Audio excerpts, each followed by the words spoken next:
an IED blast in Kalamassery in Kerala during a Jehovah's Witness congregation at the Zamra International Convention Centre has claimed the lives of 3 individuals, including a small child. This blast has also left countless people critically injured who are fighting for their lives in the hospital ICUs. Those who have lived now recount the events and share their experience. They have recalled the horror, the chaos and the confusion during the ordeal. What you see on your screens are a part of the disturbing visuals that came out from Kerala. The attendees of the Jehovah's Witness congregation expressed that they were confused, aghast and above all worried for their kin as soon as they heard the blast. Before we go into discussion, let's quickly listen to Aji, a committee member who witnessed the blast, and Lakshman Prabhu, a family member whose mother and sister have suffered burn injuries. An accident, we all rushed out. That's all what we know, and we all rushed out, got everybody to safety. That's all we can say just now.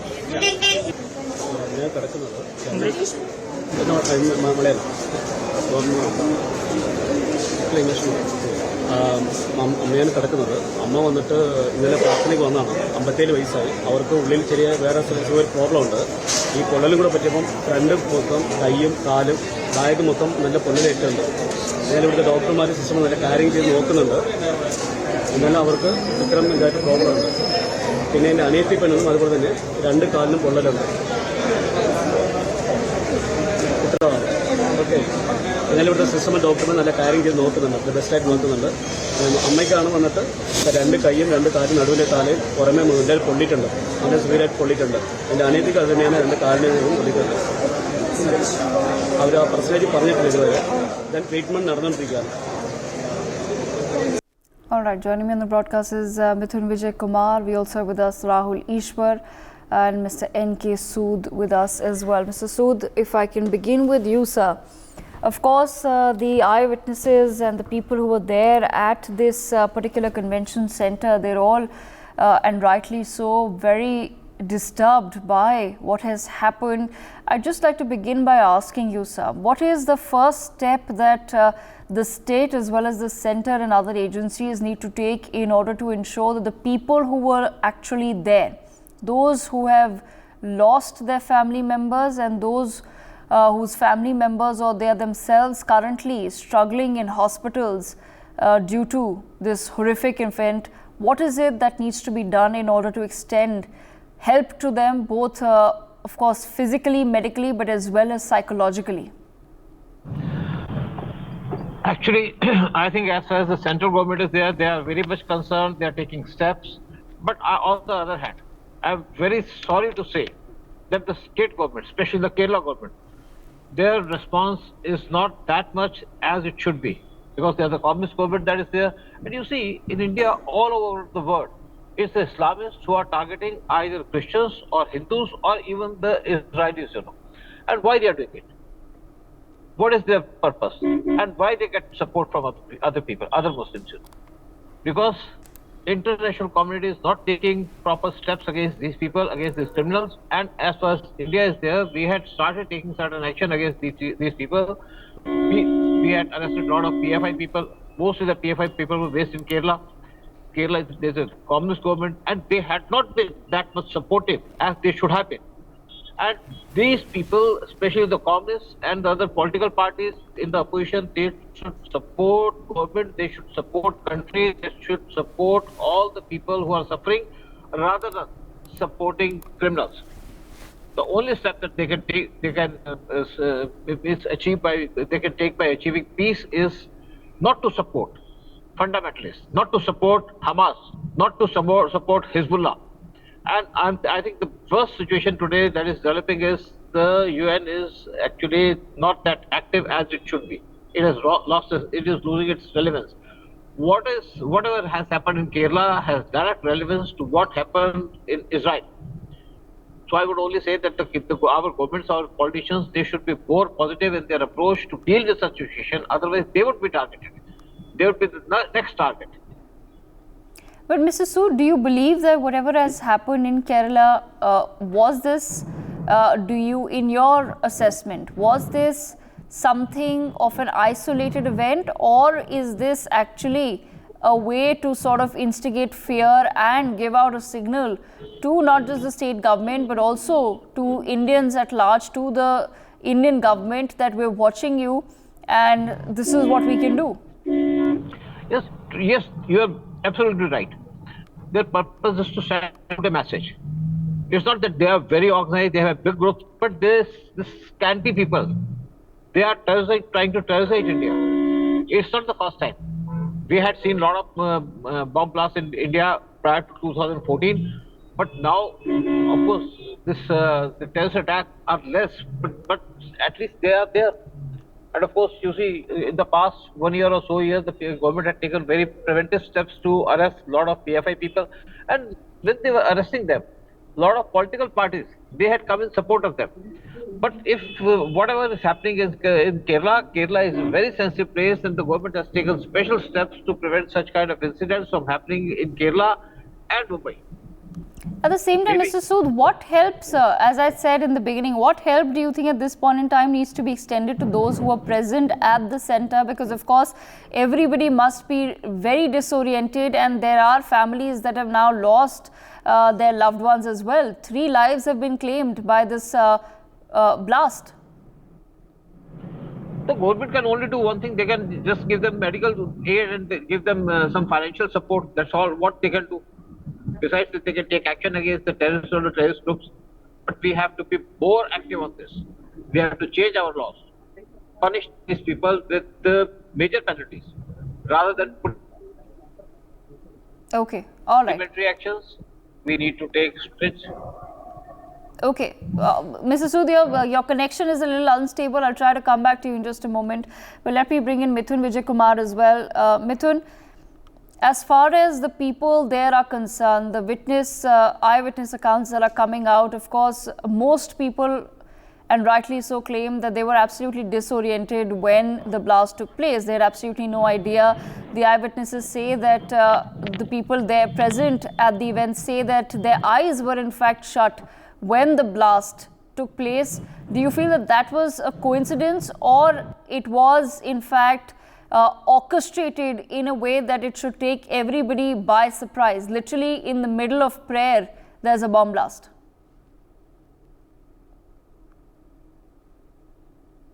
See, this was a well-planned attack is what I would say, because the person who has now come out, Dominic Martin is his name. How can one person single-handedly, do all these things, organize, it's an IED blast is what the police has said. So it is not possible for one person to do this in such a well-planned manner is what I still doubt. But those are again doubts.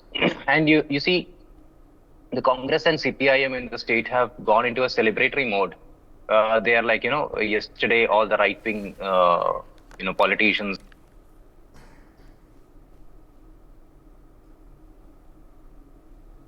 Okay, we seem to have lost our line. Okay, yeah, Mithun is back. There was a slight Mithun, we lost you for just a second there. Yes, continue, please. Yeah, so I was saying yesterday, the entire, the Congress and the CPM circles, they just went into a celebratory mode when this person came out, and when they found out that Dominic Martin is the person behind this. So they were in fact accusing the right wing of communal politics. But where is communal angle in this? Because if we are not taking responsibility of something, this is first of all irresponsibility on the part of the police itself, because they were not prompt enough to stop this from happening. Because if you see the Elathur train incident, that also initially they denied of a terrorist activity. They were saying that it's a mentally sick person who did this, but later the Mumbai ATS had to come and claim that that's it. There is a terror angle involved in this. So at this point, I would not like to believe what is being told in the media or whatever. But so let's wait for the investigation to happen, because NIA is investigating. NSG is already there. So also the Palestine angle or the terror angle was initially given by the CPIM state secretary itself. He's the one who said that, he's the one who gave this a Palestine angle and said that there is a terrorist activity involved. So let's not be quick to, jump into conclusions. Let all the investigations complete. At this point, I'm not doubting the efficiency of police or anything, but I doubt the efficiency of the, political machinery that's controlling the police. So we have to wait for the further investigations. We have to wait for the NIA to conclude what is happening in this regard. And I won't apologize also to anyone, because yesterday I was actually doubting a jihadi activity in this, because Kerala is, we know, a hub for, all these extremist activities, and we have enough material to validate that. So I'm not going to apologize to any jihadi for doubting them in this matter, because jihadis have already done enough damage to the state, which naturally leads me to consider them as the primary suspects in such incidents. There have been incidents of forced conversions, ISIS recruitments. So when something like this happens, we tend to think that it's something to do with the extremists in the state. So at this point, I wouldn't like to comment on what is the, what could have been, what could be the reason behind this. Let the investigations complete. Let the NIA come up with the, investigation report. Okay, Mithun, at the same time, I'd just like your perspective and understanding. Now, see, a lot of times we see sort of lone wolf attacks that take place abroad. Just a few days ago, there was a major shooting that took place in the United States of America, where a man with a gun just opened fire at people. These sort of things also happen. At the same time, we've seen in our country that this has been the modus operandi, where you plant some sort of a bomb amongst a huge gathering.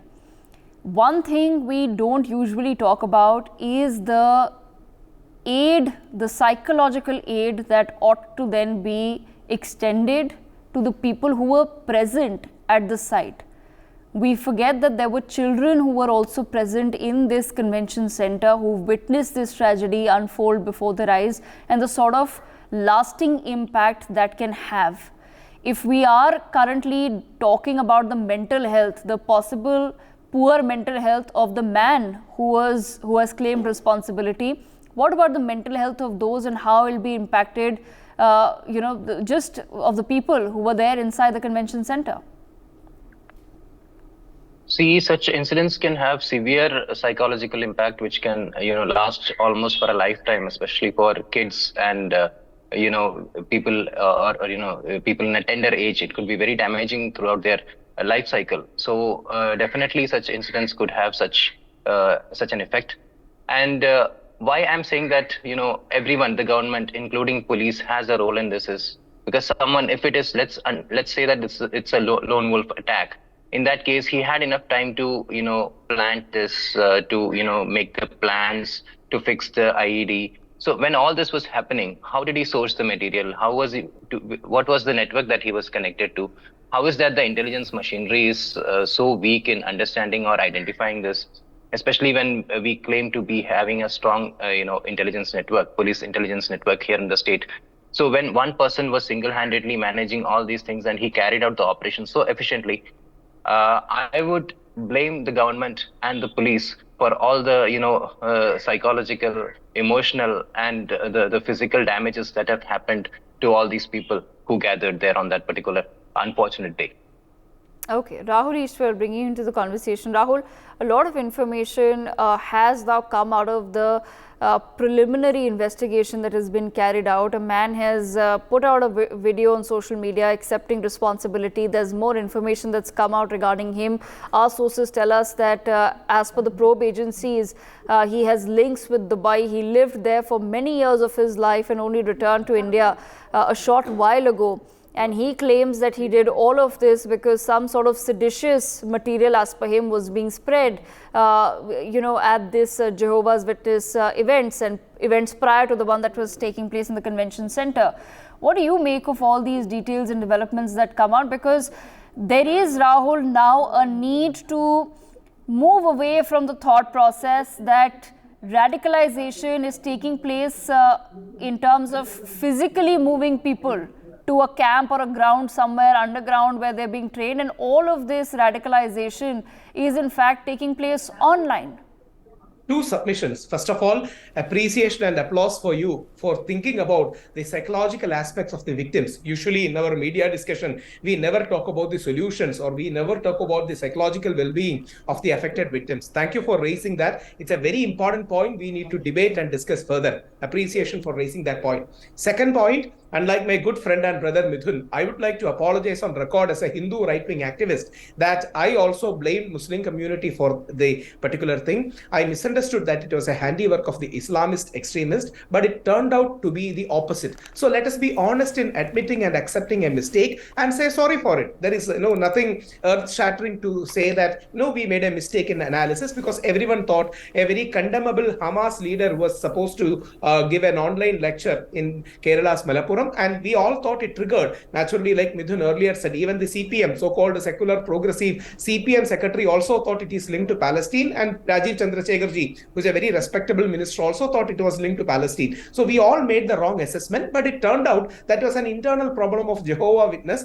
and Dominic Martin openly confessed, said the reasons, also sourced the material. Right now inquiry is going on, more validation can be there. So it is incumbent upon us to apologize to our Muslim community for wrongly doubting them, because that will only give us better standing. When an Islamist attack occurs, like Ajmal Amir Kasab attack occurs, we will have more standing to blame them, because we shouldn't have a blind attitude of a stereotyping attitude that whenever a terrorism issue is happening, that is always Muslims. That's a wrong attitude no Indian should have. So Dominic Martin has confessed to the crime. Police is investigating more. Let more truth come out. But we should understand in the context. He said his own reasons for doing it. We need not, create conspiracy theories and weave our own theories behind it. It was an unfortunate incident. Second, like earlier Sood Saab said, or Mithun said, yes, there is an issue of radicalism that has happened in Kerala. Even though the percentage is very less, we have faced that issues. Nearly 109 people, 100 officially according to even a left chief minister, Sri Pinarayi Vijayan's statement, and 9 according to entire intelligence agencies, that 109 people